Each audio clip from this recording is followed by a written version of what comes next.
Hi అండి, అందరికి నమస్కారము. నేను వీడియో చేస్తాను ఈరోజు కూడా. ఈ వీడియో కేవలం శ్రీనివాస్ గారికి మాత్రమే. శ్రీనివాసు, నీకే వీడియో చూసుకోవాలి. ఈ వీడియో ఎందుకంటే, శ్రీనివాస నువ్వేదో పెద్ద బోర్డు పెట్టుకొని ఏదో ఒక టీచర్ స్టూడెంట్స్కి బోధిస్తే ఏ విధంగా చెప్పినావో ఆ విధంగా బోధిస్తున్నావు. బాగానే ఉంది.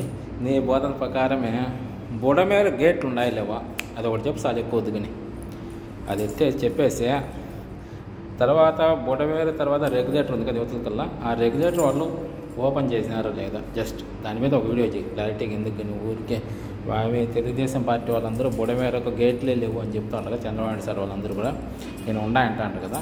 నేను ఏ పార్టీ కాదు ముందే చెప్తాను, మళ్ళీ అట్లా నేను ఎవరినైనా విమర్శించినానా, కానీ నీ ఒక్క న్యూసే నాకు నచ్చట్లే. నువ్వు అన్నీ అబద్ధాలు చెప్తాను. పనికి మాలిన వ్యక్తి ఎవరైనా ఉన్నట్టు నువ్వే అనుకుంటే భూమి మీద నాకు తెలిసినంత వరకు. ఓకేనా, అన్నీ అబద్ధాలు న్యూస్, అన్నీ అసలు చిల్లీ న్యూస్. నీ ఎందుకు పనికిరావు, బేకారి. నాకు తెలిసి నీవు నీ వార్తలో ఎందుకు పనికిరావు రా స్వామి. ఎందుకురా నాయన నువ్వు భూమి మీద ఉండవు. నీకన్నా ఆర్పీని 100 రెట్లు మేలు రా, నిజంగా చెప్తానా.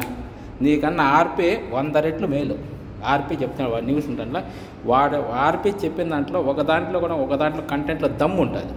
ఆర్పీ చెప్పేదాంట్లో నువ్వు ఆర్పీ కూడా అర్థమానవరా నిజంగా.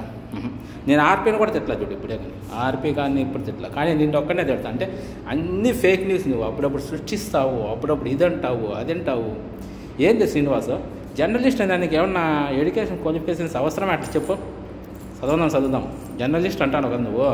ఏమైనా ఎడ్యుకేషన్ క్వాలిఫికేషన్స్ అవసరమా దానికి చదవడానికి? దాంట్లో డిగ్రీలో నువ్వు ఎంత చేసినావు నాకు అర్థం కదా. శ్రీనివాస్ గారు, నాకు నువ్వు ఫోన్ అన్నా చెయ్యి, లేదంటే నేను నెంబర్ అన్నా పెట్టి నేను ఫోన్ చేస్తాను ఎందుకు.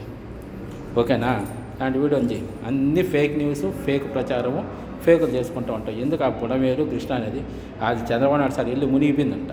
చంద్రబాబు నాయుడు సార్ మళ్ళీ ఎప్పుడు మునిగిపోయింది చూసావు పోయ్యా? మునిగిపోయిందనే చెప్పు. చంద్రబాబు నాయుడు సార్ ఇల్లు మునిగిపోయిందని నువ్వు చూసినావు. చంద్రబాబు నాయుడు సారే చెప్పినాడు, నా ఇల్లు మునిగిపోలేదు, నా ఇల్లు ఉంది, నేను వచ్చేసినాను, నా ఇల్లు మునిగిపోయిందని నేనేం గేట్లు ఎత్తినానా. చంద్రబాబు నాయుడు సారే చెప్తాడు. నువ్వు మళ్ళీ ఇప్పుడు చంద్రబాబు నాయుడు సార్ ఇల్లు మునిగిపోయిందని చెప్తాను. ఎట్రా స్వామి నీతో ఏగేదరా నాయన, మహానుభావుడా.